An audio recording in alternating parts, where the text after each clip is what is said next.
வணக்கம் நேயர்களே, ஆயுத எழுத்திற்கு உங்களை வரவேற்பது நான் கார்கே. நீதிமன்றம் சென்றது தாவேகா.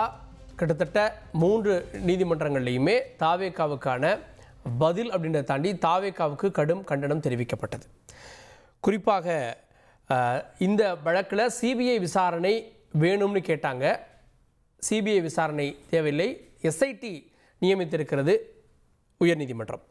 முன்ஜாமீன் கேட்டார்கள் திரு நிர்மல்குமார், திரு புசி ஆனந்த் உள்ளிட்டோரெல்லாம். முன்ஜாமீன் மனுக்கள் நிராகரிக்கப்பட்டிருக்கிறது. அதே நேரத்தில் ஏன் விஜயனுடைய வாகனத்தை பறிமுதல் செய்யலை, ஹிட் அண்ட் ரன் கேஸ் ஏன் போடலை அப்படின்ற கேள்வியை நீதிமன்றம் கேட்குது. ஏன் சம்பவ இடத்திற்கு போகலை, இது என்ன மாதிரியான தலைமை பண்பு அப்படின்லாம் நீதிமன்றம் கடுமையான கண்டனங்களை வைத்து வருகிறது. இது நீதிமன்றம் சார்ந்தது. அரசியல் அரங்கத்திலும் இந்த விவகாரம் எதிரொலித்து வருகிறது.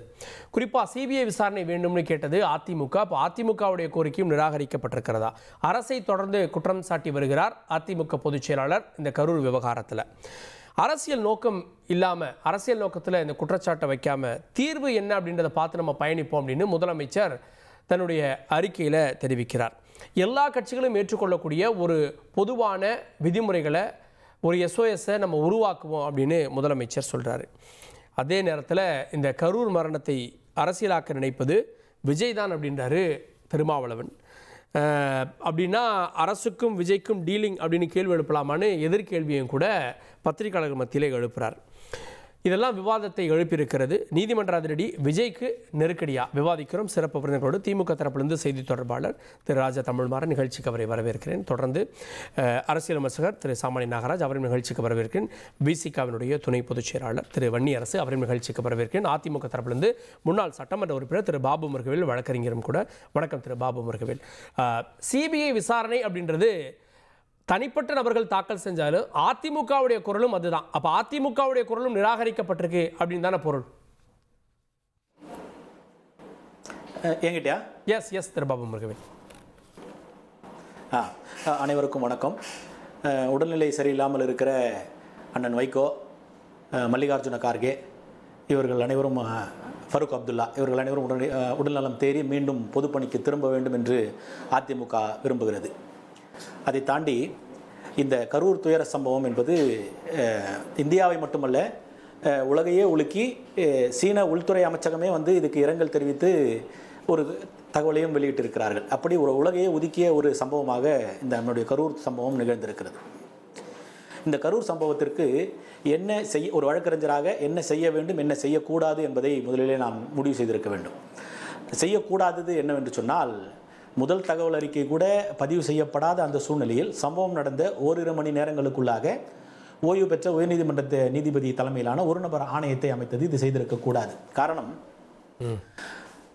என்ன நடந்தது, முதல் தகவல் அறிக்கை யார் கொடுக்க போகிறார், யார் கொடுத்த புகாரின் மீது முதல் தகவல் அறிக்கை பதிவு செய்யப்பட இருக்கிறது என்பதையெல்லாம் உள்வாங்கி இந்த ஒரு நபர் விசாரணை ஆணையம் தேவையா என்பதை கருத்தில் கொண்டு பிறகு அறிவித்திருக்க வேண்டிய ஒரு நபர் ஆணையமாக இது இருந்திருக்க வேண்டும். காரணம், இந்த ஒரு நபர் ஆணையம் அமைத்ததனுடைய ஒரு வெளிப்பாடே ஒரு அரசியல் நோக்கராக, ஒரு முன்னாள் சட்டமன்ற உறுப்பினர் என்கிற முறையிலையும் ஒரு வழக்கறிஞர் என்கிற முறையிலையும் ஏதோ ஒரு உள்நோக்கம் இருப்பதாக நான் கருதுகிறேன்.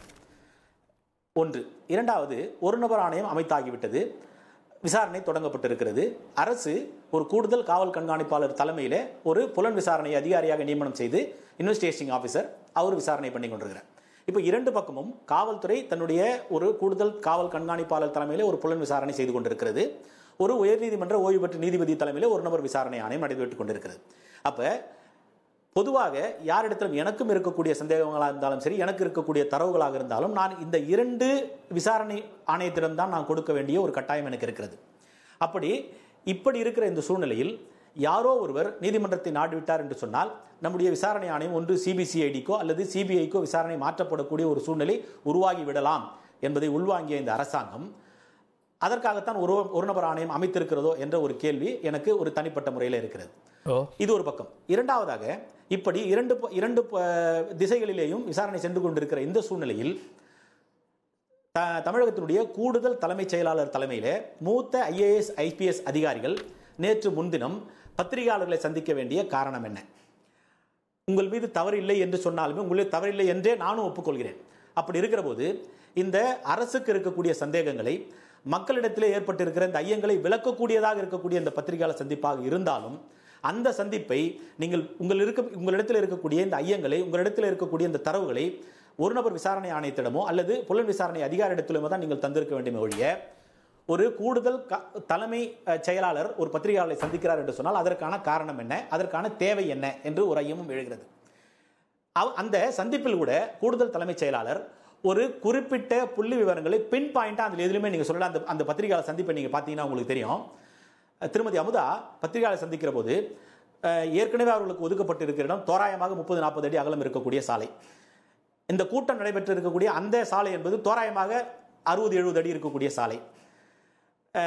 3 மணிக்கெல்லாம் தோராயமாக ஒரு 20,000 பேர் அங்கு கூடியிருக்கிறார்கள்.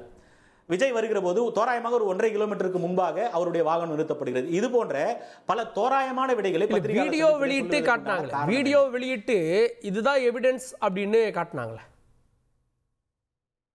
அதுதான் தப்புன்னு சொல்றேன். நான் ஏன் தப்புன்னு சொல்றேன்னா, இவர்களுக்கு எல்லா உரிமையும் இருக்கிறது, அதிகாரம் இருக்கிறது, அதில் நம்ம மாற்று கருத்து கிடையாது. ஆனால் ஒரு விசாரணை ஆணையம் அமைக்கப்பட்டு அதனுடைய விசாரணை திருமதி அருணா ஜெகதீசன் மறுநாளே கரூருக்கு போயிட்டாங்க. அந்த எஸ்ஓசியில் அவங்க இன்வெஸ்டிகேஷன் பண்றாங்க. அங்க நடந்திருக்கக்கூடிய அந்த சீன் ஆஃப் கிரைம் அந்த இடத்துல அவங்க இருக்கிறாங்க. அங்க இருக்கக்கூடிய நபர்களிடத்திலே விசாரணை செய்கிறார்கள், பாதிக்கப்பட்டவரிடத்தில் விசாரணை செய்கிறார்கள், மருத்துவமனைக்கு செல்கிறார்கள். இப்படி அடுத்த கட்ட விசாரணைக்கு அவங்க அடுத்தது போயாச்சு. அப்படி இருக்கிற போது அவசர கதியிலே உங்களுக்கு பத்திரிகையாளர் சந்திக்க வேண்டிய தேவை என்ன? என்னுடைய புரிதல் என்னவாக இருக்கிறது என்று சொன்னால், இந்த அரசாங்கம் ஏதோ ஒரு முனைப்பை மக்களிடத்திலே தவறான செய்தியை இதுதான் உண்மை என்று விளக்குவதற்கான ஒரு பத்திரிகையாளர் சந்திப்பாக அது இருக்குமோ என்று நான் ஐயப்படுகிறேன். ஒன்று. இரண்டாவது, அமைக்கப்பட்டிருக்கிற இந்த விசாரணை ஆணையத்தையே திசை திருப்பக்கூடிய ஒரு பத்திரிகையாளர் சந்திப்பாகத்தான் அதை பார்க்கிறேன். மூன்று, இந்த புலன் விசாரணை அதிகாரிக்கு பல விசாரணை வளையங்களில் இருக்கக்கூடிய விடயங்களை இவங்க இங்க போட்டு ஓபன் பண்ணிட்டாங்களோ. இன்வெஸ்டிகேஷன் என்பது ஒரு ரகசியமான ஒரு விஷயம். அது நீதிமன்றத்திற்கு செல்கிற போது அது பப்ளிக் டாக்குமெண்ட். அது வரைக்கும் ஒரு விசாரணை அதிகாரிடத்தில் இருக்கக்கூடிய அந்த கோப்பானது ஒரு ரகசியமான ஒரு ஆவணமாகத்தான் இருக்க முடியும். அப்படி அந்த ரகசியமான ஆவணமாக இருக்கக்கூடிய அந்த விடயங்களையும் இந்த பத்திரிகையாளர் சந்திப்பு போட்டு வெட்ட வெளிச்சம் ஆக்கி இருக்கிறது என்பதுதான் ஒரு வழக்கறிஞராக என்னுடைய புரிதலாக இருக்கிறது. இந்த மாதிரியான குற்றச்சாட்டுகள் 3 நீதிமன்றங்கள்ல மாறி மாறி வைக்கப்பட்டது தானே. 3 நீதிமன்றங்கள்ல எங்க தரப்புல தவறு இல்ல அப்படின்ற மாதிரியான விஷயங்கள்லாம் சொல்லப்படுது. எந்த நீதிமன்றம் இந்த மாதிரியான லைனை எடுக்கவே இல்லையே. நீங்க இப்ப அதிமுக எடுத்துறீங்க, இந்த லைனை எந்த நீதிமன்றமோ அப்சர்வேஷன்ல கூட சொல்லல. ஏன்? அதாவது ஒரு வழக்கறிஞராக நீதிமன்றங்கள் இப்போ கூட பார்த்தீங்கன்னா நீதியரசர் செந்தில்குமார் அவரை பற்றி தனிப்பட்ட முறையில் சமூக வலைத்தளங்களிலே பல்வேறு விதமான கருத்துக்கள் பரவி கொண்டிருக்கிறது. இதெல்லாம் உண்மையாக இருந்தாலும் இந்த வழக்கை அவர் விசாரிக்கிறார் என்பதன் அடிப்படையிலே இது மாதிரி அவதூறுகளை வாரி இறைப்பது என்பது ஒரு வழக்கறிஞராக என்னால் ஏற்றுக்கொள்ள முடியாது. அவருடைய பின்புலத்தை நாம் ஆராயக்கூடாது. இந்த வழக்கை எவ்வாறு அணுகுகிறார் என்பதைத்தான் நாம் ஆராய வேண்டும். ஆமாமா, இது எவ்வாறு இந்த வழக்கை எவ்வாறு செல்கிறார், இது வழக்கை எவ்வாறு விசாரிக்கிறார் என்பதைத்தான் நம்ம விசாரிக்க வேண்டுமே தவிர, நாம் ஆராய வேண்டுமே, நோக்க வேண்டுமே தவிர அவருடைய பின்புலத்தை ஆராய வேண்டிய அவசியம் இல்லை. தீர்ப்புகள் விமர்சிக்கப்படலாம், இது சட்டத்திலே சொல்றது. நீதிமன்றத்தினுடைய தீர்ப்புகள் விமர்சிக்கப்படலாம், ஆனால் நீதிபதியை விமர்சிக்க கூடாது என்கிற ஒரு கட்டாயமும் இருந்து கொண்டிருக்கிறது. அப்படி இருக்கிற போது தற்போது இப்ப நீதிமன்றங்கள் எல்லாம் இந்த வழக்கை தாண்டி சில விடயங்களை விசாரிக்கிறதோ சில விடயங்களில் தலையிடுகிறதோ என்கிற ஒரு ஐயம் வழக்கறிஞராக எனக்கு இருக்கிறது. காரணம், இந்த வழக்கை பொறுத்தவரையிலே அந்த விஜயனுடைய வாகனம் வருகிறது. அந்த வாகனத்தின் மீது 2 இருசக்கர வாகனங்கள் மோதி விபத்து ஏற்படுகிறது. அந்த விபத்தின் அடிப்படையில் இதுவரையிலே எந்த விதமான புகாரும் இல்லை. பாதிக்கப்பட்டவர்களோ அல்லது பாதிப்புக்கு உள்ளாக்கியவர்களோ யார் மீது எந்த விதமான புகாரும் இல்லை. அப்படி இருக்கிற போது இந்த வழக்கிற்கு சம்பந்தமில்லாத ஒரு விஷயத்தை நீதிமன்றம் விசாரித்து இந்த வாகனத்தை ஏன் பறிமுதல் செய்யக்கூடாது என்கிற ஒரு கருத்தை நீதிமன்றம் சொல்லி இருக்கிறதாக நான் அறிகிறேன். இது இந்த வழக்கிற்கு தேவையில்லாத கேட்கிறாங்க சொல்றாங்க. எக்ஸாக்ட்லி. அதை தாண்டி ஒரு 2 மாதங்களுக்கு முன்பாக ஒரு வழக்கு விசாரணைக்கு வருகிறது. ஒரு கட்சியினுடைய தலைவர் மீது ஒரு சிறுவன் கடத்தப்பட்டதாக ஒரு புகார் வருகிறது. அந்த புகாரை நீதிமன்றம் விசாரிக்கிற போது காவல்துறையுடைய உச்சபட்ச அதிகாரத்தில் இருப்பவரை ஒருவர் நீதிமன்றத்துக்கு அழைக்கிறது. நீதிமன்றம் அழைக்கிறது என்கிற அந்த ஒற்றை சொல்லுக்கு கட்டுப்படுத்தி சட்டத்திற்கு உட்பட்டு அந்த உயர் காவல்துறை அதிகாரி நீதிமன்றத்தில் நேர் நிற்கிறார். அந்த நீதிமன்றத்தில் விசாரணை போது நானும் அந்த நீதிமன்றத்தில் இருக்கிறேன். நேர் நிற்கிற போது எந்த விதமான விசாரணையும் இல்லாமல் முதல் தகவல் அறிக்கையில் அந்த அதிகாரியின் பெயர் இல்லை, எந்த விதமான ஸ்டேட்மெண்ட்லையும் அந்த அதிகாரியினுடைய பெயர் இல்லை. அரசாங்கத்தின் சார்பாக ஆஜராகக்கூடிய அந்த வழக்கறிஞர் இந்த அதிகாரிக்கு இந்த வழக்கிலே தொடர்பு இருப்பதாக ஒரு குற்றச்சாட்டை வைக்கிறார். அப்படி இருக்கிற போது விசாரித்துத்தான் அதன் மீது உரிய நடவடிக்கை எடுத்திருக்க வேண்டும். உரிய நீதிமன்றம் சொன்ன ஒற்றை சொல்லுக்கு கட்டுப்பட்டு விசாரணை அந்த உயர்ந்த அதிகாரியை உடனடியாக கைது செய்யக்கூடிய ஒரு சூழ்நிலையை உருவாக்கி இருக்கிறது. நாம் அதையும் பார்த்திருக்கிறோம். இது வழக்கை தாண்டி சில நேரங்கள், அதாவது எப்படின்னா டிஸ்கிரிஷனரி பவர்னு சொல்லுவாங்க, நீதியரசர்களுக்கு கொடுத்திருக்கிற ஒரு அதிகாரம். டிஸ்கிரிஷனரி பவர், சட்டத்திற்கு அப்பாற்பட்டு உங்களுடைய மனசாட்சிக்கு கட்டுப்பட்டு சில விடயங்களை நீங்கள் பேசலாம், சில முடிவுகளை நீங்கள் எடுக்கலாம், சில உத்தரவுகளை நீங்கள் பிறப்பிக்கலாம் என்று சொல்கிறது டிஸ்கிரிஷனரி பவர். அந்த டிஸ்கிரிஷனரி பவர் என்கிற ஒற்றை வார்த்தையை பயன்படுத்திக் கொண்டு வழக்கினுடைய மூலத்திற்கு சம்பந்தப்படாத விடயங்களிலே இந்த நீதிமன்றங்கள் இன்றைக்கு விவாதங்கள் நடத்தி கொண்டிருக்கிறதா என்கிற ஒரு ஐயம் இருக்கிறது. அப்படி நீங்கள் நீதிமன்றத்துக்கு சம்பந்தப்படாத ஒரு விடயங்கள் நீங்கள் தலையிடுகிறீர்கள் என்று சொன்னால் கூட இன்றைக்கு பட்டியலினத்தை சார்ந்தவர்கள் எல்லாம் இன்றைக்கு உயர்நீதிமன்றத்தினுடைய நீதியரசர்களாக இருக்கிறார்கள் என்று சொன்னால் அது இந்த திராவிட முன்னேற்ற கழகம் போட்ட பிச்சை என்று ஒருத்தர் சொல்கிறார். அப்ப அதன் மீது ஏன் இந்த நீதிமன்றம் இதுவரையிலே எந்த விதமான கவனத்தையும் செலுத்தவில்லை? ஏன் அவர்கள் மீது எந்த விதமான நடவடிக்கையும் எடுக்கவில்லை? உயர்நீதிமன்ற ஆடாவது மயிராவது என்று சொன்ன ஒரு அரசியல்வாதியும் இருக்கிறார், அவர் மீது இதுவரையிலே எந்த விதமான நடவடிக்கையும் இல்லை. இப்படி நீதிமன்றத்தை ஒரு சார்பாக ஏதோ ஒரு விடயத்தை புரிவுபடுத்துவதற்காக சொல்கிறதோ என்கிற ஒரு ஐயம் இருக்கிறது. அதை தாண்டி இன்றைக்கு அமமுகவினுடைய பொதுச் செயலாளர் பத்திரிகையாளர் சந்திப்பில் விஜய் இதற்கு தார்மீக பொறுப்பேற்க வேண்டும் என்று சொல்றார். அவர் எப்படி இதை சொல்ல முடியும்? ஒரு விசாரணை ஆணையம் அமைக்கப்பட்டிருக்கிறது. இன்றைக்கு நீதிமன்றம் மத்திய புலனாய்வுத்துறை விசாரிக்க வேண்டும் என்று உத்தரவு பிறப்பித்திருக்கிறது. அதை தாண்டி இவர் எப்படி நீங்க ஒரு கன்க்ளூஷன் நீங்க வர முடியாது. யாராக இருந்தாலும், அது அமமுக பொதுச் செயலாளராக இருந்தாலும் சரி, நீங்களாக இருந்தாலும் சரி, ஒரு கன்க்ளூஷனுக்கு வர கன்க்ளூஷன் வந்து அப்புறம் எதுக்கு விசாரணை ஆணையம் கேட்போம், விரிவான அப்புறம் எதுக்கு மத்திய புலனாய்வுத்துறையுடைய விசாரணை? ஓகே, விரிவா பேசுவோம். திரு ராஜ தமிழ்மாறன், நீதிமன்றம் சொல்லிடுச்சு அப்படின்றப்போ அது பேசும் பொருளாகவும் செய்தியாகவும் விவாதமாகும். அதில் அடிப்படை பொருள் இல்லை. நீதிமன்றங்கள் பல நேரம் தங்களுடைய எல்லையை தாண்டி அப்சர்வேஷன் ஒன்றா இருக்கும், உத்தரவு வேறையாக இருக்கும். அவர் சொன்ன மாதிரி 2 வழக்குகளில் இதே மாதிரி காவல்துறை அதிகாரிகளே கைது செய்யப்பட்டாங்க, அடுத்த நாள் வந்து விடுவிக்கப்பட்டாங்க, ஜாமீன் கிடைச்சதெல்லாம் வேற. அப்போ அதை இதே ஒப்பிட்டு தானே பார்க்கணும். இந்த விஷயத்தை பொறுத்த வரைக்கும் என்டையர் நிகழ்வையும் மீடியா மூலியமாக கவரேஜ் மூலியமாக என்னென்ன நடந்துச்சுங்கிறத பட்டியல் போட்டு தெளிவாக மக்கள் வந்து பார்த்துக்கிட்டாங்க. ஒரு விஷயத்தை எடுத்தோம் கவுத்தோன்னு ஜெயலலிதா அம்மையார் மாதிரி ராமதாஸ் அவர்கள் 11:30 மணிக்கு கூட்டம் நடத்தினதை என்ன முடிஞ்சா கைது பண்ணி பாருன உடனே காலையில் கைது பண்ணுற ஆட்சி இது இல்லை. பழி வாங்கும் நோக்கம் இங்கே யாருக்கும் கிடையாது. நிகழ்வினுடைய தன்மை என்ன, அதில் இருந்து யாரெல்லாம் பாதிக்கப்பட்டிருக்கிறார்கள் அவர்களுக்கு உடனடியாக நிவாரணம் வழங்கப்பட வேண்டும், அவர்கள் உயிர்கள் காப்பாற்றப்பட வேண்டும். இதுதான் அரசினுடைய முதல் நோக்கமாக இருந்தது. இரண்டாவது, எடுத்தோங்க கவுத்தோன்னு முடிவெடுக்கக்கூடாதுங்கிறதுக்காக ஒரு கமிஷன் நிர்ணயம் செய்து அதனுடைய விசாரணையின் தன்மையில் தான் வந்து முடிவுகள் எடுக்கணும்னு நினைச்சது ஒரு நிதானமான ஒரு மூத்த அரசியல்வாதியுடைய பண்பு. வேற சிலவற்றை மறைப்பதற்காக இல்லை, அவசியப்படாது. அவர் சொல்றதெல்லாம் வந்து நிறைய கட்டம் தாண்டிட்டோம். பேசி முடிச்சு நேற்று கோர்ட்ல சொன்ன விஷயத்தை அவர் வந்து இன்னைக்கு பேசிக்கிட்டு இருக்கார். 6வது நாள், இன்று 7வது நாள் சரியா சொல்லணும்னு சொல்லி சொன்ன சனிக்கிழமைக்கு நடந்த நிகழ்வு அவர் எவ்வளவோ தாண்டி வந்திருக்கு. அவர் தாவேகாவினுடைய கட்சிக்காரர் மாதிரி பேசுற, அதிமுக காரர் மாதிரி பேசுற மாதிரி எனக்கு தெரியல. அமமுக காரர் சொல்றது தப்புன்னு சொல்லி சொன்னா இவர் சொல்றதுமே தப்பு தானே. எப்படி இவர் சொல்றது மட்டும் சரியாயிடும்? இப்ப நான் இதுல நான் சப்ஜெக்டுக்குள்ள வந்துடுறேன். நான் ரொம்ப சுருக்கமா நான் கேட்கிறேன். நான் அந்த ஐஏஎஸ் ஆபீசர்ஸ் கேள்வி பதில்னு விளக்கமா ஒரு விஷயத்தை மக்களுக்கு தெளிவுபடுது. ஏன்னா அதிமுக ஒரு வேலையை தெளிவா செஞ்சது, தாவேகாவோட சேர்ந்துட்டு ஒரு கான்ஸ்பிரசி தியரி ஒன்று உருவாக்குனாங்க. எப்படின்னா இதுல வந்து அங்க இருக்கக்கூடிய மாவட்ட செயலர் செந்தில் பாலாஜி அவர்கள் பல்வேறு தவறுகளை புரிந்திருக்கா, அது இதுன்னு சொல்லிட்டு இவங்க முயற்சி எடுத்தார்கள். ஏன் அப்படி ஏதாவது சந்தேகம் இருந்ததுன்னா நேற்று கோர்ட்ல புஷி ஆனந்த் அவர்கள் தெளிவாக சொல்லுகிறாரு. அது எங்க போச்சு? அப்படியெல்லாம் நடக்கல, அது விபத்து தான் தெளிவாக பதிவு பண்றாங்க அவங்க கட்சிக்காரர். ஐ திங்க் மதுரை கோர்ட்ல ஏதோ ரசாயன பொடியெல்லாம் தூங்குனாங்க அப்படின்னு ஒரு அட்வொகேட் வந்து வாத வச்சிருக்காரு. இல்ல, அவங்க தரப்புல இருந்து வாதம் வரல.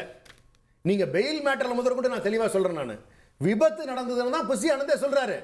அவங்க கட்சியில் இருக்கக்கூடியவர்களே அப்படித்தான் பதிவு பண்ணியிருக்காங்க. அப்படி இருக்கும் பொழுது இந்த கான்ஸ்பிரசி தியரி எல்லாம் நீங்க பிரேக் பண்ணணும்னா you have to address to the public. It is duty of the government. அதை ஐஏஎஸ் ஆபீசர் செய்யறாங்க அப்படின்னு சொல்லி சொன்னா எவ்வளவு டிஃபைன் பண்ணி வீடியோல பிக்சர்ல உங்களுக்கு இந்த கேள்விக்கான பதில் இது, இந்த கேள்விக்கான பதில் இதுன்னு சொல்றது இவர் எப்படி பண்ண முடியும்? ஆணையம் எதை விசாரிக்கும்னு கேக்குறாங்க. ஆணையம் இன்னும் டீப்பா போகும். இப்போ வந்து ஃபர்ஸ்ட் கட்ட என்னன்னா எஃப்ஐஆர் போட்ட பிறகு நம்ம வந்து முதல்ல யார் இந்த பர்மிஷன் வாங்கினாங்க, இந்த நிகழ்ச்சி யார் நடத்துவதற்கு ஏற்பாடு பண்ணினாங்க, அவர்கள் மீதான ஒரு கட்ட நடவடிக்கை. அதற்கு மேற்கொண்டு போகணும்னா ஆணையத்துக்கு இன்னும் என்னென்ன விஷயங்கள் இருக்கு, எஸ்ஐடிக்கு என்னென்ன இருக்குங்கிறத நான் பதிவு பண்றேன். அந்த கோர்ட்ல இருக்கக்கூடிய ஆர்டர்லயே ரொம்ப கிளியரா டிஃபைன் பண்ணியிருக்காங்க. என்ன மனநிலையில நீங்க பண்ணிருக்கீங்க, நீங்க எப்படி இந்த இடத்தை விட்டு நீங்க ஓடி போகலாம், உங்களுக்குன்னு தார்மீக பொறுப்பு இல்லையா? ஒரு தலைவரா, ஒரு கட்சியா, யாருமே இல்லாம ஓடி போயிட்டீங்களே அப்படின்னு கேட்டதை வந்து இவர் தப்புங்கிறாரா? ஒரு ஜட்ஜ் கேட்டதை நீங்க என்ன மனநிலையில நடந்திருக்கீங்க, what kind of party is this னு கேக்குறாரு. நீங்க சராசரி மனிதர்கள் விவாதத்துக்குரியது அப்சர்வேஷன், நம்ம விவாதிக்க போறது வேற. ஆனா அது உத்தரவா வந்திருந்தா அது நம்ம வேற மாதிரி பேசியிருப்போம். அப்சர்வேஷன் வேற, உத்தரவுகள் வேற. அவர் ரொம்ப கிளியரா வந்து சொல்றாருங்க. இட் இஸ் a great, அவர் தெரிஞ்சுக்க வேண்டியது, it is really sad that Mr. Vijay, the leader and members of his political party which organized the meeting fled the scene of occurrence. அவருடைய ஆர்டர் காப்பில கொடுத்திருக்காரு. அது மட்டுமல்ல, no expression of responsibility from the political party Tamilaka Vetri Kalagam regarding the occurrence either in their official Twitter account or in other social media regretting the stampede that has taken place. There is no communication in any form or in any matter regretting the incident. The omission reflects the political party's disregard for human life and political accountability. எவ்வளவு பெரிய குற்றச்சாட்டு! ஒரு அரசியல் கட்சியினுடைய வரலாற்றுல இதுவரைக்கும் இல்லாத ஒரு பதிவு. இது எல்லாமே உண்மைதானே? இதுல ஏதாவது பொய் இருக்கா? ஜட்ஜ் என்ன சொந்த விருப்பத்துக்கு ஏதாவது பேச போறாரா? கிடையவே கிடையாது. அவர்கிட்ட வீடியோ எவிடன்சஸ் ப்ரொடியூஸ் பண்றாங்க. இத மறுத்தாவது டிவிகே தரப்புல இருந்து ஏதாவது பதிவு இருந்துச்சா? இல்லையே. சார் இது இறுதி தீர்ப்பு இல்ல சார். இல்ல இந்த இதுல அவரோட ஃபைண்டிங்ஸ் டிபெண்ட் பண்றாங்க. இல்ல வரும். அதெல்லாம் வரதான போகுது. பட் ஆனா இனிஷியலா இவங்க எப்படி நடந்துக்கிட்டாங்க அப்படிங்கிறதுக்கான ஆதார பதிவு நீங்க நிக்குது இல்ல? இது இல்லன்னு சொல்லிருந்தா நீங்க என்ன சொல்லி இருக்க போறீங்க? அவர் வீட்ல ரொம்ப சோகத்துல இருக்காருன்னு சொல்லி சொன்னீங்க. எவ்வளவு பெரிய தவறு அது. இதே போல தான் வந்து அவர் சொல்றாரு, ஒரு ஹிட் அண்ட் ரன் கேஸ், ஒரு டூ வீலர் மேல அடிச்சிட்டு அவங்க போறாங்க, ரைட் சைடுல நடக்குது, லெஃப்ட் சைடுல நடக்குது, பின்னாடி நடக்குது, நீங்க எல்லாமே உங்க கேமரால பதிவாயிருக்கு. நீங்க உங்களோட மாரல் ரெஸ்பான்சிபிலிட்டி என்ன தெரியுங்களா? ஒரு ஹிட் அண்ட் ரன் ஆக்சிடென்ட் நடந்துச்சுன்னு சொல்லி சொன்னா அவங்க மேல கேஸ் தொடுத்து அந்த வெஹிக்கிள் திரும்ப fit to run on the ரோடுன்னு சொல்லி எம்விஐ கிட்ட இன்ஸ்பெக்ஷன் காட்டின பிறகு அவர் கிளியரன்ஸ் கொடுத்த பிறகு தான் அந்த வண்டி திரும்ப ரோடுக்கு வரணும். இதுதான் ஒரு வக்கீல்னு பேசுறாரு. என்ன ஆச்சரியமா இருக்கு எனக்கு. இதெல்லாம் மாரல் ரெஸ்பான்சிபிலிட்டி கிடையாதா? ஒரு பொறுப்புணர்வு இருக்காதா? நீங்க இங்க உட்கார்ந்திருக்கீங்க, ரைட்ல இடிக்கிறீங்க, சத்தம் வருது, ரைட் வீல்ல அடி வர்றான், நீங்க வண்டி நிறுத்தல. நீதிமன்றத்தோட எல்லை என்ன? இதெல்லாம் பிரேயர்லயோ ஏதோ வரல. இந்த வாகனம் வரணும் அவசியம் இல்ல. மனிதாபிமானம் இருந்தாவே போதும். இதுக்கு எதுக்கு சார் உங்களுக்கு வந்து பிரேயர்ல தேவை? அந்த உயிர்கள் அங்க அடிபட்டு அவனுக்கு பிராக்சர் ஆயிருக்கு. இதெல்லாம் நீங்க அக்கறை எடுத்துக்க மாட்டீங்களா? காவல்துறை சொல்லுது கம்ப்ளைண்ட் கொடுக்கணும்ங்கற அவசியம் இல்ல. It is a moral responsibility of common human being. எங்களுடைய தலைவர்கள், நீங்க வந்து திராவிட முன்னேற்ற கழகத்தினுடைய தலைவர்கள் இது மாதிரி ஒரு ஆக்சிடென்ட் ஆச்சுன்னா வண்டியை நிறுத்தி அந்த பையனை பார்த்து கவனமா எத்தனை நிகழ்வுகள் நான் பட்டியலிட்டு என்னால சொல்ல முடியும்? நீங்க வந்து தயவு செஞ்சு மிஸ்லீட் பண்ண வேண்டாம். இந்த விஷயத்தை பொறுத்த வரைக்கும் எங்களுடைய தலைவர் அவர்கள் ரொம்ப தெளிவா அவருடைய ஸ்டேட்மெண்ட்லயே ரொம்ப அழகா சொல்லியிருக்காரு. இதை விட பெட்டரா எப்படிங்க வந்து அவங்க ஹேண்டில் பண்ண முடியும்? நான் கேட்கிறேன். அவர் ரொம்ப அழகா சொல்றாரு. இந்த டெஃபினிஷன்ஸை நான் சொல்றேன். நான் ஒரு விஷயத்தை தெளிவா வச்சுக்கோங்க. இந்த அண்டர் கிரவுண்ட் டீலிங் இந்த கதையெல்லாம் எங்ககிட்ட வேண்டாம். தெளிவா சொல்லியிருக்கான். மாண்புமிகு உயர்நீதிமன்றம் உத்தரவின் பேரில் அமைக்கப்பட்டுள்ள சிறப்பு புலனாய்வு குழு தனது விசாரணையை தொடங்கும். இதன் மூலம் முழு உண்மையையும் வெளிக்கொண்டு வருவோம் என்று மாநிலத்தின் முதலமைச்சராக மக்களுக்கு நான் உறுதியளிக்கிறேன். அனைத்து மட்டங்களிலும் பொறுப்பு உறுதி செய்யப்படும் ரொம்ப கிளியர் ஸ்டேட்மெண்ட் கொடுத்திருக்காரு எங்களுடைய முதலமைச்சர் அவர்கள். நீங்க தயவு செஞ்சு இந்த விஷயத்துல காம்ப்ரமைஸ் பண்ணாதீங்க. 42 உயிர்கள், சாதா 9 குழந்தைகள், நீங்க தயவு செஞ்சு 16 பெண்கள், ஒரே ஒரு எவ்வளவு பெரிய பாதிப்பு தெரியுமா? அது உலகத்திலேயே பெரிய அசிங்கம் சார் இது. பாபு ஒரே ஒரு குறுக்கீடு மட்டும் அலோவ் பண்றேன். திரு பாபு. ஆமா, அதாவது எப்படின்னா சட்டமன்ற உறுப்பினர் நான் இருந்ததுனால சொல்றேன். சட்டமன்றத்தில் சில விவாதங்கள் நடைபெற்று கொண்டிருக்கிற போது அரசுக்கு பாதகமான சில கேள்விகளை சட்டமன்ற உறுப்பினர்கள் எழுப்புகிற போது அப்போ என்ன பண்ணுவாங்கன்னா, சில வழக்குகள் வந்து நீதிமன்றத்தில் நிலுவையில் இருக்கிறது, ஆனால் நம்ம இங்கே விவாதிப்பது உச்சிதமாக இருக்காது அப்படின்னு சொல்லி தள்ளி கழிச்சிட்டு போயிடுவாங்க. ஆனால் அரசுக்கு தேவை இருக்கிறது, அதற்காக ஏதாவது ஒரு அரசியல் முன்னெடுப்பு எடுக்க வேண்டும் என்று சொன்னால் அதை மறந்து அந்த இடத்துல விவாதம் வைப்பார்கள். அதற்காக தனி தீர்மானம் கொண்டு வந்து அந்த தீர்மானத்தின் மீது விவாதம் நடந்து கொண்டிருக்கிறோம். அதுபோலத்தான் அன்றைக்கு அந்த மூத்த அதிகாரிகள், ஐஏஎஸ் ஐபிஎஸ் அதிகாரிகளுடைய அந்த பத்திரிகையாளர் சந்திப்பில் ஒரு பத்திரிகையாளர்கள் ஒரு கேள்வி எழுப்புறாங்க. இந்த கேள்வி எழுப்புகிற போது அப்போ அந்த திருமதி அமுதா என்ன சொல்றாங்கன்னா, விசாரணை ஆணையம் அமைக்கப்பட்டிருக்கிறது, அதனால அந்த விசாரணை ஆணையத்தினுடைய விசாரணை பாதிக்கப்பட்டு விடக்கூடாது, அதனால உங்க கேள்விக்கு நான் பதில் சொல்ல முடியாது அப்படிங்கிறாங்க. அப்ப இதை புரிந்த இந்த அரசாங்கம் எதற்கு தேவையில்லாமல் இப்படி ஒரு பத்திரிகையாளர் சந்திப்பை வைத்திருக்கிறது என்பதுதான் என்னுடைய கேள்வி. அதை தாண்டி புகார் கொடுக்காம தன்னிச்சையாக யார் விசாரணை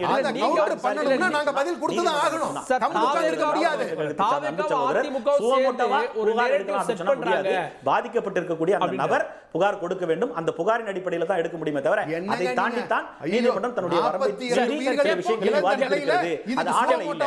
ஆனால் விவாதிக்க தேவையில்லை. இன்னொன்று நீதிமன்றம் இப்போ என்னன்னா எல்லா பத்திரிகையாளரும் கூட போறாங்க, ஆன்லைன்ல நம்ம எல்லாம் பார்க்கிறோம். அப்படி இருக்கிற போது தேவையில்லாத வார்த்தைகள் எழுதுகிற போது என்ன கட்சியாகுது? மக்கள் பார்த்துக்கிட்டு இருக்காங்க, மக்கள் பார்த்துக்கிட்டு இருக்காங்க. தீர்ப்பு மாறாமல் இருக்கலாம், சிபிஐ விசாரணைக்கு கொடுத்தது மாறாமல் இருக்கலாம், அல்லது எஸ்ஐடி அமைப்பது மாறாமல் இருக்கலாம். ஆனால் தேவையில்லாத சில வார்த்தைகள் இல்லாம பேசுறீங்க சார். இருக்கிறது அந்த வார்த்தைகளை நீக்கக்கூடிய அதிகாரம் உச்சநீதிமன்றத்தில் இருக்கிறது. மனிதாபிமானம் இல்லாம பேசுறீங்க. செய்யணும் நான் நினைக்கிறேன். தேவையில்லாத எதை வேணாலும் பேசிட்டு இருக்காதீங்க. தீர்ப்பில் உங்களுடைய அணுகுமுறை ரொம்ப தவறா இருக்கு. நான் இருக்கிறேன் என்று சொன்ன நிச்சயமாக இதை உச்சநீதிமன்றத்துக்கு கொண்டு போய் அந்த தேவையில்லாத வார்த்தைகளை சேர்த்து போங்க சார். நிச்சயமாக பப்ளிக் பார்த்துட்டு தான் இருக்காங்க. இதுக்கு மட்டும் தான் வந்து நான் திரு வன்னியரசு நீதிமன்றம் சொல்லியிருக்கிறதன் மூலமாக விஜயின் அரசியல் இது எல்லாத்தையும் ஒரே தட்டில் நீதிமன்றமே சொல்லிடுச்சு அப்படின்னு விவாதிப்பது சரியா இருக்குமா? ஏன்னா ஒரு அரசியல் கட்சி வந்துட்டு இருக்கு, தவறுகள் இருக்கலாம், அவங்களே சில படிப்பினைகளை கற்றுட்டு இருக்கலாம், உடனே அந்த அரசியலுக்கு முடிவுரை எழுதுவது சரியா இருக்கும்? நீதிமன்றம் சொல்கிறது அதெல்லாம் எல்லாமே தள்ளி வச்சுருங்க. யதார்த்தம் என்ன அப்படிங்கிறத நம்ம வந்து அதுதான் பேசணும். இப்போ மரியாதைக்குரிய அவர் அதிமுக முன்னணி தலைவரில் ஒருத்தர் பாபு முருகவேல் அவர்கள், நான் வந்து பெரிதும் மதிக்கக்கூடியவர், எல்லாருமே மதிக்கக்கூடியவர் தான். ரொம்ப அவர் வெறுப்பு அரசியல் எப்பயும் பேச மாட்டார். ஆனால் இன்றைக்கி அவர் ரொம்ப முக்கியமாக பேசுகிறது, நீங்கள் சொன்னீங்க அதிமுகவும் தாவேக்கும் ஒரு நெரட்டிவ் செட் பண்ணுது அப்படின்னு சொல்கிறாங்க. அவர் வச்ச குற்றச்சாட்டு அது சொன்னது பிஜேபி சேர்த்துக்கலாம் அதில் வந்து. இப்போ இதில் என்ன வருது, அவங்க திருமதி அமுதா அவர்கள் சொன்ன கருத்து தவறு, இல்லை அவர் சொல்லியிருக்கக்கூடாது அப்படிங்கிறதெல்லாம் சொல்கிறாங்க. பாஜக அமைச்ச குழு அது ரொம்ப முக்கியமாக நான் பார்க்குறேன். ஹேமா மாலினி அவர்கள், அனுராக் சிங் தாக்கூர், ரேகா சர்மா, தேஜஸ்வி சூர்யா, இவங்கெல்லாம் வந்து ஒரு நெரட்டிவ் செட் பண்ணுறாங்க, அதை திசை திருப்புறாங்க. 42 பேர் செத்துருக்காங்களே, இந்த செத்தவங்களுடைய கண்ணீர் ஒப்பாரி ஓலமாக அந்த பகுதி எதிரொலிக்குது. இன்னமும் வந்து அவங்க வந்து அந்த வீட்டில் இன்னமும் வந்து அந்த துக்கத்தினுடைய கண்ணீர் இன்னமும் வந்து காயலை, இன்னமும் வந்து அவங்க வந்து அந்த துயரத்திலேருந்து மீள முடியலை. அப்படிப்பட்ட ஒரு சூழலில் இந்த 4 பேர் கொண்ட குழு வந்து அது முழுக்க அரசு அதை திசை திருப்புற வேலையாக விஜயை காப்பாற்றுன்ற வேலையை செய்கிறாங்க. அப்போ அதை வந்து நீங்கள் அவங்க வந்து என்ன சொல்கிறாங்க, ப்ரெஸ் மீட்டில் என்ன சொல்கிறாங்க, முழுமையாக வந்து அரசு மீது குற்றச்சாட்டு அப்படிங்கிறத அவர் சொல்லும்போது அதுக்கு பதில் சொல்ல வேண்டிய பொறுப்பு இருக்குது. இப்போ இவங்களாம் யார்? ஆனால் இந்த ஹேமா மாலினி என்னவா இருக்கிறாங்க? அவங்க வந்து நீங்கள் வந்து இதே 2025 ஜனவரியில் வந்து நீங்கள் வந்து பிரயாக்ராஜில் நடந்த கும்பமேளாவில் வந்து 82 பேர் இறந்தாங்கங்க. 82 பேர் இறந்தபோது இதே ஹேமா மாலினி மேடம் என்ன சொன்னாங்க, இதெல்லாம் சர்வசாதாரணமாக கடந்து போகணும்னாங்க, இதை பற்றி நான் பெரிது பண்ண விரும்பலைன்னாங்க. மார்ச் மாதம் வந்து அவர் சொல்கிறார், யோகி ஆதித்யநாத் சொல்கிறாரு, இதை நான் வந்து மிக கட்டுக்கோப்பாக வச்சுருந்தேன், 30 பேர் தான் இறந்தாங்கன்னு சொல்லி நான் வந்து சொன்னேன், ஆனால் வந்து பிபிசி அதாவது 82ன்னு மாற்றினுச்சின்னு சொல்லி அவர் வந்து அதை சொல்கிறாரு. அப்போ நீங்கள் வந்து போகிற இடத்துல வந்து நீங்கள் எப்படி அதை மாற்றுறீங்க? அதான் என்னுடைய கேள்வி. இவர் அனுராக் சிங் தாக்கூர் என்ன சொல்கிறாரு, நீங்கள் வந்து குடியுரிமை திருத்த சட்டத்துக்கு எதிராக போராடிட்டு இருக்கிற மக்களை பார்த்து நீங்கள் தீவிரவாதிகள் சுட்டுக் கொள்ளுங்கன்னு அவர் சொல்கிறார் அன்றைக்கி இணையமைச்சராக இருக்கும் பொழுது. இவர்கள் வந்து இன்றைக்கி வந்து ஏதோ கதை சொல்லுவாங்க, வர ஆடு நினைக்கிறதேன்னு ஓனாய் அழுத கதையாக இவங்க வந்து இன்றைக்கி வந்து அழுத கதையாக வந்து மாற்றிக்கிட்டு இருக்கிறாங்க. அவ்வளவு வன்மம், பயங்கரவாத செயல்களை ஆதரிக்கக்கூடியவர்கள். மணிப்பூரில் ரேகா சர்மா என்னங்க சொன்னாங்க, நீங்கள் வந்து பெண்கள் வந்து நிறுவனமாக ஓட விட்டாங்க, நிறுவனம் கொள்கிறாங்க. ரேகா சர்மா வந்து ஒரு தேசிய மகளிர் ஆணைய தலைவர். அவங்க என்ன சொன்னாங்க, இது வந்து இது வந்து சர்வசாதாரணம், இது ஒன்று அப்படி ஒன்று எனக்கு நடந்ததா அப்படிங்கிறது எனக்கு தெரியலன்றாங்க. இவங்க வந்து இங்கே வந்து இந்த 42 பேர் இறந்ததை வந்து மறைப்பதற்கு, அதை திசை திருப்பதற்கு வர்றாங்க. அதுக்கு அதிமுக உடந்தையாக இருக்குது அப்படின்னா எவ்வளவு பெரிய ஒரு மோசமான ஒரு செயலாக இருக்கும். இல்லை திசை திருப்பன் பாஜக பொலிட்டிக்கலாக கிளைம் பண்ண பார்க்குது இதை வந்து அப்படின்னு முதலமைச்சர் சொல்கிறாரு, அரசியலுக்காக அப்படின்னு. இதை திசை திருப்புதல் எங்கே? இல்லை நீங்கள் திசை திருப்பல் விஜயை காப்பாற்றுவதற்கு இவர்கள் மேலே பழி போடுற அப்படிங்கிற திசை திருப்பல் இருக்குல்ல, இது எவ்வளோ மோசமான ஆபத்து. 42 பேர் செத்துருக்காங்களே, இந்த சாவுக்கு யார் காரணம்? விஜய் காரணம் இல்லையா? எப்படி நீங்கள் வந்து இல்லைன்னு சொல்லுவீங்க? நீங்கள் தானே வர்றீங்க, நீங்கள் தானே வந்து பொறுப்பு இருக்குது. இந்த நேரத்தில் தான் எங்களுடைய தலைவர் எழுச்சி தமிழர் தொல்காப்பியன் திருமாவளவன் அவர்களை நான் நினச்சி பார்க்குறேன். இதை விட மோசமாக கூட்டம் வரும், இதை விட மோசமாக வரும். மேலவளவு படுகொலை நடந்து அங்கே பேரணிக்காக வந்து மேலூரில் நிற்கிறாங்க, தடியடி நடக்குது, அங்கே பாம்பு பிளாஸ்ட் ஆகுது, வெடிகுண்டு வீசுகிறாங்க. அந்த களத்திலே நிற்கிறாரு, அங்கேயே நிற்கிறார், போகலை. அவர் மேலே தடியடி நடத்த கொம்பெடுத்து லத்தி எடுத்து அடிக்கிறாங்க, தடுத்து நிறுத்துகிறாங்க எல்லாருமே, அவர் ரத்தம் சிந்துறாங்க. ஆனால் அந்த இடத்த விட்டு ஒரு இன்ச்சு கூட நகரலைங்க. எல்லாம் சிறைக்கு போகிறோம், சிறையில் வந்து வழி அனுப்பி விட்டுட்டு வர்றாரு.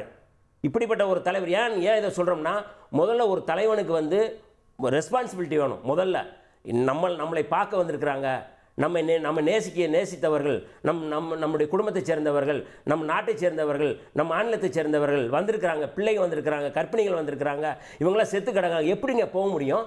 எப்படி இதை திசை திருப்புறது இல்லையா? இது எப்படி ஏங்க இவ்வளவு நடந்திருக்கு, போய் நீங்கள் வந்து ஆயுத பூஜைக்கு பஸ்ஸுக்கு வந்து ஆயுத பூஜை போடுறீங்க, எவ்வளோ பெரிய அயோக்கியத்தனம் இது. பூஜை போடலாமாங்க? நீங்கள் அவ்வளோ பேரை கொண்டுட்டு நீங்கள் போய் அங்கே போய் நின்றுருக்கீங்க, அதுக்கு நீங்கள் பூஜை போடுறீங்க. என்னங்க வந்து ஒரு அரசியல்வாதி அவர்? இன்னும் நடிகர், நீங்கள் வந்து முதல்ல வந்து நடிகர் அப்படிங்கிறது வந்து நீங்கள் வந்து தலைவராக மாறலை, ரசிகர்கள் தொண்டர்களாக மாறலை, எல்லாம் அறவேக்காட்டுகள். இவர் ஒரு அறவேக்காடு, தொண்டர்கள் வந்து அறவேக்காடாக இருக்காங்க. இல்லை நான் ஏங்க அந்த வழி இவ்வளோ ஒரு வார்த்தையை சொல்கிறேன், 42 பேர் செத்துருக்காங்க, அதை விட என்னுடைய வார்த்தை பெரிய கடுமையாக இருக்கா? எப்படிங்க இது வந்து அவர் மனசாட்சி இல்லாமல் இருக்கிறாரு? 3ஆவது நாள் வீடியோ போடுறாருங்க, அந்த வீடியோவில் என்ன சொல்கிறாரு, நான் விரைவில் சந்திப்பேன்றாரு. எப்படிங்க செத்தா கூட 3ஆவது நாள் வந்து நீங்கள் வந்து அங்கே வந்து காரியம் செய்யறதுக்கு போகணுங்க. 3வது நாள் அது போகணும்ல. விரைவில் சந்திப்பேன் என்ன படமா? நீங்கள் வந்து அடுத்து ரிலீஸ் பண்ணுறதுக்கு படமா போகிறீங்க? உங்கள் கட்சிக்காரங்க பொதுச் செயலாளர் மற்றவங்க எல்லாருமே வந்து டேராட்டூனுக்கு போகிறாங்க. இல்லை இதை வச்சு தாவேக்காவும் ஒரு பாடம் கற்றுட்டு இருக்கோம். இதை வச்சு தாவேக்கா அவ்வளோதான் அப்படின்னு முடிவுக்கு வரீங்க? நான் இவ்வளோதான் அவ்வளோதான் சொல்ல நடந்த சம்பவத்தை மட்டும் நான் பேசுகிறோம். அவர்களை இயக்குவது ஆர்எஸ்எஸ், பாஜக. அதனால தான் வந்து அவங்க வந்து வெளிப்படையாக வந்து ஆதரிக்கிறாங்க. ஹச்ராஜ் அன்னைக்கு அங்கே ஆதரிக்கிறாங்க. இவ்வளவு மோசமான ஒரு படுகொலைகள் நடந்திருக்குங்க. ஸ்டாம்படாகவே இருக்கட்டும், அது கொலை, அது வந்து சாவு இல்லையா? எப்படி நடந்துச்சுங்க அந்த சாவு? கேட்போம். எப்படிங்க ஹச்ராஜா போன்றவர்கள் ஆதரிக்கிறாங்க? நச்சு கருத்தியலை தமிழ்நாட்டில் பரப்புகின்ற பாஜக கும்பல் இதை ஆதரிக்குது அப்படின்னா அவருக்கு அந்த விஜய் ஆதரிக்கிறாங்க. விஜய் ஆதரிக்கணும் என்ன அர்த்தம்? விஜய் ஆதரிக்கணும் பாதுகாப்புக்கு தான் ஆதரிக்கிறாங்க. அவர் வந்து மேலே ஊக்கப்படுத்துறாங்க. எப்படி வந்து ஒரு தொண்டர்கள், எப்படி ரசிகர்கள் வந்து இன்னைக்கு வந்து இவ்வளவு பேர் இறந்துருக்கிறாங்க. அதை ஒரு கண்ணீர் கூட இல்லையாங்க? மனசாட்சி இல்லையா? மனிதநேயம் இல்லையா? வெறும் படத்துக்கு மட்டும்தான் நீங்கள் கண்ணீர், நீங்கள் வந்து அதில் கண்ணீர் வடிக்கிறதுக்கு ஒரு மருந்து போடுறாங்களே, அந்த மாதிரி நீங்கள் போடுவீங்களா? போட்டு நீங்கள் வந்து பேசுவீங்களா? என்ன மாதிரி அயோக்கியத்தனமான ஒரு அரசியல் பண்றாங்க. அதுக்கு வந்து அதிமுக, அதுக்கு முருகவேல் போன்றவர்கள் நீங்க வந்து ஒத்துழைப்பு கொடுக்குறீங்க, ஆதரவு தர்றீங்கன்னா இது மேலும் நடக்கணும் அப்படிங்கிறது உங்களுக்கு ஆசையா இருக்கா? நீங்க வந்து ஹேமமாலினியை கண்டிச்சோ, அனுராக் தாக்கூர் கண்டித்தோ, மற்றவர்களை கண்டிச்சு தான் ஒரு அறிக்கை விட்டுருக்கீங்க. பாஜக காரங்க வந்து இவ்வளவு குழப்பம் பண்றாங்க, ஒரு அறிக்கை கொடுக்க முடியுதா உங்களால? முழுமையாக நீங்க வந்து பாஜகவோட சரணடைஞ்சிட்டு விஜயை வந்து நீங்க பாதுகாக்கிற வேலையை செய்யறது மக்களுக்கு செய்யக்கூடிய துரோகம் தமிழ்நாடு. திரு நாகராஜ், இதுல பாஜக ஏதோ ஒரு ரோல் பிளே பண்ண பாக்குதோ? ஏன்னா விஜயை ஆதரிக்கிறோம் அப்படின்னு திரு ஹெச் ராஜா போன்றவங்க சொல்றாங்க. ஒரு குழு வருது, அவங்க அறிக்கைக்கு முன்பாகவே இங்கே இயற்கைக்கு மாறா ஏதோ நடந்திருக்கு அப்படின்னு ஹேமமாலினி சொல்றாங்க. இப்போ பாஜகவும் ஏதோ ரோல் பிளே பண்ண பார்க்குதோ?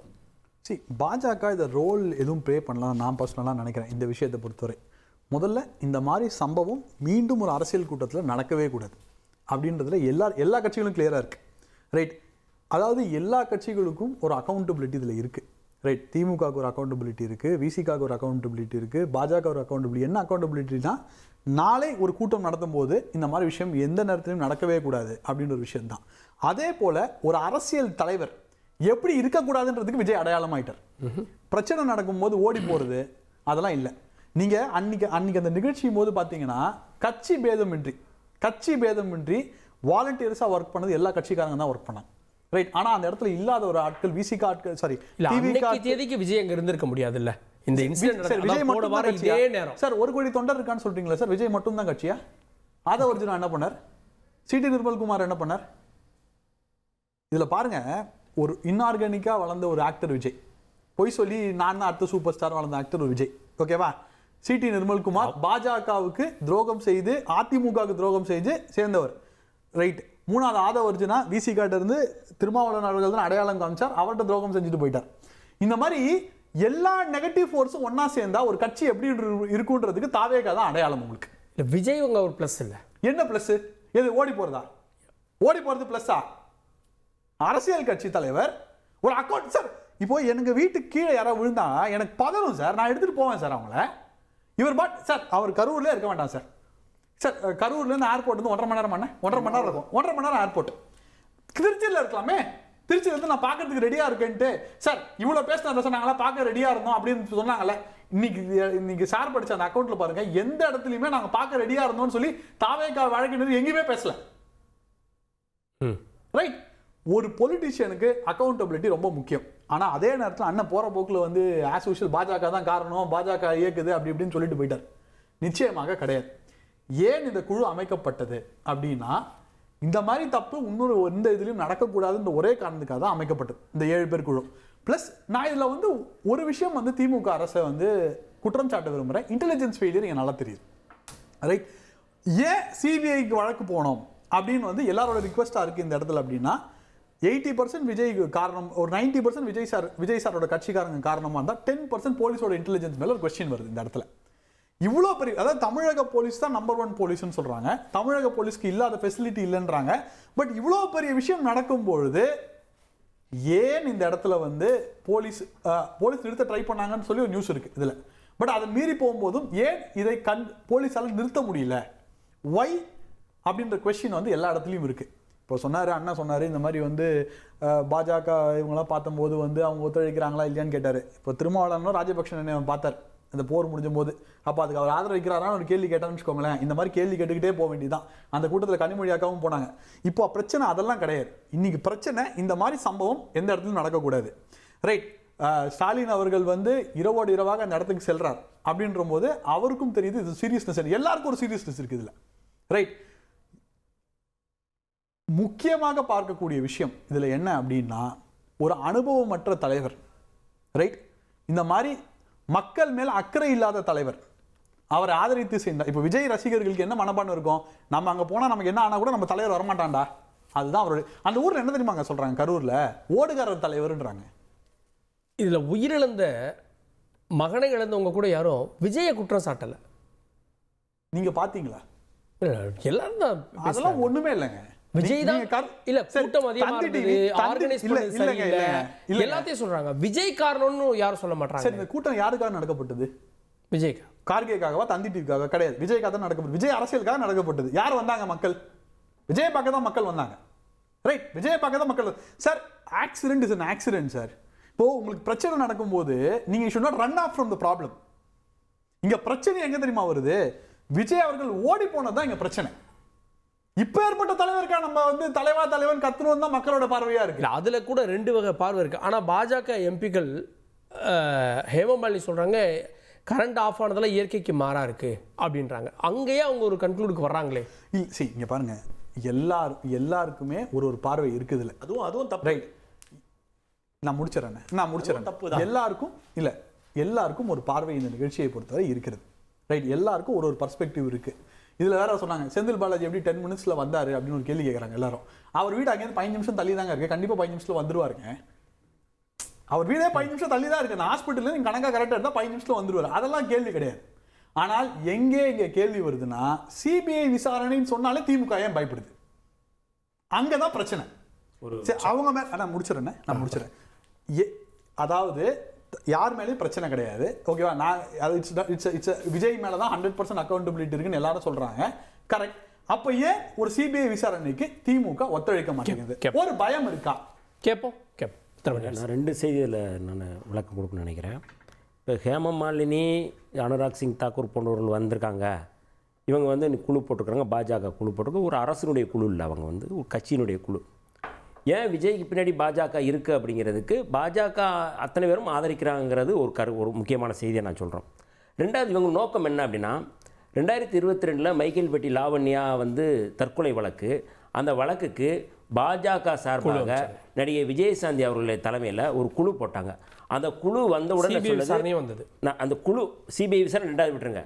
அந்த குழு சொன்ன முதல்ல ஸ்டேட்மெண்ட் கொடுத்தது, இந்த பள்ளியில், இந்த கத்தோலிக்க திருச்சபையில் முழுக்க கட்டாய மத மாற்றம் நடந்தது அப்படின்னு சொல்லி அறிக்கை கொடுத்தாங்க. ப்ரெஸ் மீட் பண்ணாங்க, உடனடியாக பண்ணாங்க. ஆனால் அது இல்லைன்னு சொல்லி அங்கே இருக்கிற காவல்துறை அதிகாரி, கலெக்டர் எல்லாருமே வந்து விசாரிச்சுட்டு சொல்கிறாங்க. அதுக்கடுத்து சிபிஐ போட்டாங்க. சிபிஐ கேட்டவுடனே சிபிஐ வந்து அவங்க அப்பா தான் முருகானந்தம் தான் அந்த வழக்கை போடுறாரு. அந்த வழக்குலையும் வந்து சிபிஐ சொல்லிருச்சு கட்டாய மத மாற்றம் நடக்கவில்லைன்னு சொல்லிட்டாரு. நீதிமன்றம் என்ன தீர்ப்பு சொன்னது? கட்டாய மத மாற்றம் நடக்கலை அப்படின்னு சொல்லிட்டாங்க. இப்போவும் நான் சொல்கிறேன், பாஜகவுக்கு தமிழ்நாட்டில் இந்த மாதிரியான சம்பவங்களை வைத்து வன்முறை நடத்தணும் அப்படிங்கிறது அவங்களுடைய செயல் திட்டம். அப்போ அந்த திட்டத்தின் அடிப்படையில் தான் அன்னைக்கு இருந்த அண்ணாமலை அவர்கள் வந்து மாநில தலைவராக இருந்தவர் வந்து இதை ஒரு கட்டாய மத மாற்றம் சொல்லி திருத்தி மிக மோசமான வந்து சாலை மறியல் போராட்டம்னு அறிவித்தார், பதட்டத்தை உருவாக்குனார், தமிழ்நாடு அரசுக்கு எதிராக பண்ணார். நீதிமன்றம் இவ்வளோ சொல்லியும் அவருடைய முகநூல் அந்த ட்விட்டர்லேருந்து அந்த லாவணியானுடைய வீடியோ அவர் அகற்ற முடிஞ்சதா? இன்னும் அகற்றல் இன்னமும் இருக்குது. நீதிமன்றம் கொடுத்த தீர்ப்புக்கு பிறகு அந்த அறிக்கையை கொடுத்துருக்கோம், நாங்கள் வருத்தம் தெரிவிக்கணும், வருத்தம் தெரிவித்தாங்களா? இருக்கிற செய்தியை வச்சு தமிழ்நாட்டில் ஒரு வன்முறை காடாக மாற்றணும் அப்படிங்கிறத நோக்கம். அதே நோக்கம் தான் ஹேமமாலினியுடைய கமிட்டி, அதே தான். அப்போ இந்த பின்னணியிலிருந்து நீங்கள் பார்த்தீங்கன்னா எந்த பாஜக காராவது யாராவது ஒருவர் இந்த சம்பவம் வந்து தப்புங்க, நடந்து தப்புங்கன்னு சொல்லியிருக்காங்களாங்க? ஹச்ராஜ் அன்னைக்கு எதுக்கு சொல்கிறாரு? ஹேமமாலினி என்ன சொன்னாங்களோ அதே தான் அவர் சொல்கிறாரு. அப்போ இந்த பின்னணியிலேருந்து பார்த்தோம்னா இவர் என்ன சொல்றாரு, ராஜபக்சே சந்திச்சேன்னா இதெல்லாம் ஒரு கேள்வி. அங்க இந்த விவாதத்தில் இதெல்லாம் கேள்வியாங்க. ஏங்க இருங்க, சந்திப்பு மட்டும் இருங்க, நான் சொல்றேன் இருங்க, அது காரணம் சொல்றேன். இது மாதிரி இல்ல, நீங்க சந்திப்பு வச்சு அரசியல் பண்ணாம நான் அரசியல் கணக்கு சொல்றேன், அவ்வளவுதான். இதெல்லாம் கத்துக்குட்டிங்க வந்து இன்னைக்கு வந்து சும்மா ஏதோ உளறிட்டு போறது உண்டு. அன்னைக்கு வந்து 2009 யுத்தம் நடந்த போது, இது நான் எல்லாம் பொதுவா சொல்றேன், இது மாதிரியான ஒட்டுமொத்த உளறல் பேர் நீங்க கூட கலைஞரை வளர்றீங்க. அப்ப நீங்களும் வளரலையா? நீங்களும் வளரல. கலைஞரை பத்தி நீங்க திட்டணும். நீங்க அரசியலுக்காக இல்ல இல்ல. இருங்க. நீங்க கூட கலைஞரை பத்தி பேசிட்டீங்க. அப்ப நீங்க மட்டும் வளரல. கூட்டணி வைக்கலையா? சொல்லி முடிக்கிறேன். இந்த சம்பவம் ஏங்க இது என்ன அர்த்தம்? அன்னைக்கு 2009 சொல்லி முடிக்க நீங்க எப்படி நான் விளக்கம் கொடுக்க வேண்டாமா? அன்னைக்கு வந்து அவ்வளவு மோசமான இனப்படுகொலை நடக்குது. அன்னைக்கு பாராளுமன்றத்தில் எங்களுடைய தலைவர் பேசிய பேச்சு ரொம்ப முக்கியமான பேச்சு. வெள்ளை அறிக்கை வேண்டும், இனப்படுகொலைக்கு இந்தியா தான் காரணம் சொல்லி பேசுறாரு. அப்ப எல்லாரும் சேர்ந்து எடுத்த முடிவு அது.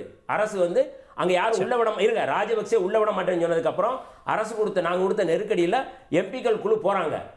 அது ஆமா, அது வந்து போய் அங்க போய் பார்த்து தான் ஆகணும். நீங்க அதை வந்து நீங்க வந்து திசை மாத்துறது அப்படிங்கிறது நீங்க லட்சக்கணக்கான முஸ்லிம்களை வந்து குஜராத்ல படுகொலை செய்தவர் வந்து இன்னைக்கு பிரதமரா இருக்கிறாரு. அந்த கேஸ் என்ன கேஸ் ப்ரூவ் பண்ணுங்க. இல்ல சார், குற்றச்சாட்டு இருந்தது. சொல்லி முடிங்க. அப்ப மக்கள் ப்ரூவ் பண்ணுங்க. இருங்க, ஏன் சார் அவர் சொன்னது ப்ரூவ் பண்ணனும் சார். இல்ல ப்ரூவ் பண்ணனும். இருங்க ஏன் ப்ரூவ் பண்ண நாங்க இருங்க. அவர் சார் ராஜபக்சே சம்பந்தம் உண்மையா இல்லையா? இருங்க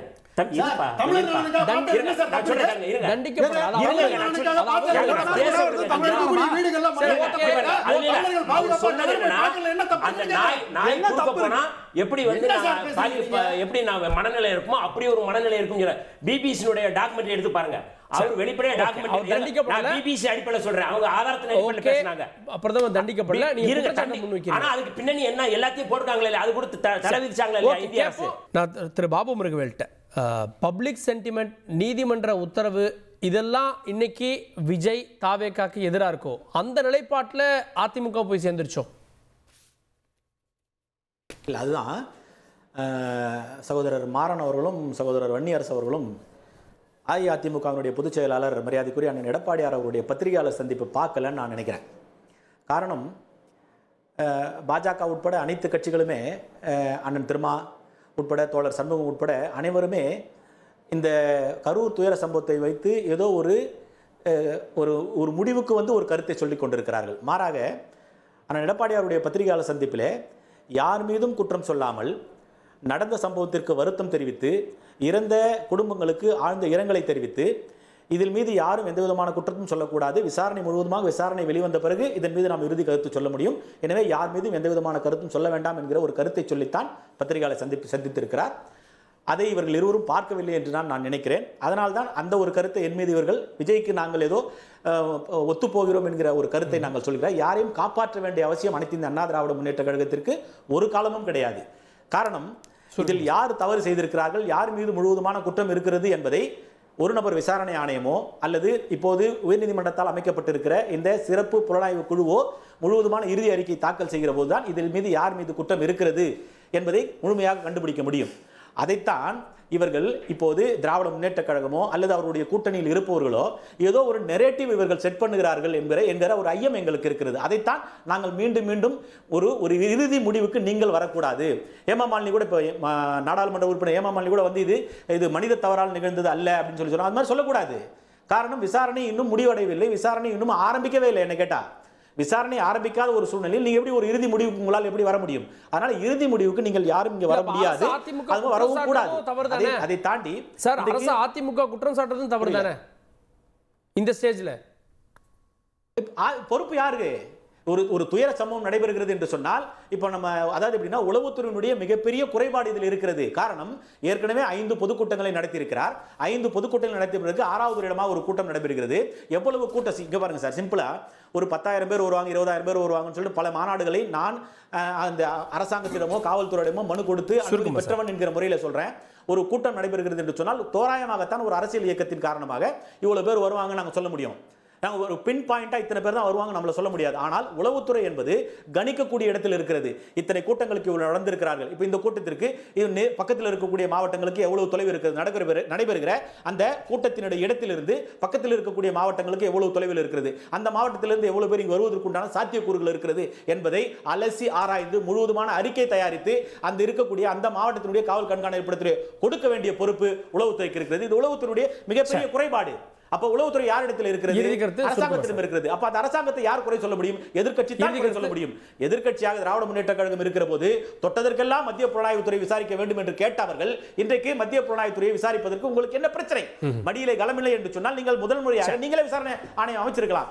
ஒன்று. இரண்டாவது, அதாவது விஜய் தேவைப்பட்டால் நாங்கள் கைது செய்வோம் அப்படின்னு சொல்லி மூத்த அமைச்சர் அண்ணன் துரைமுருகன் சொல்கிறார்.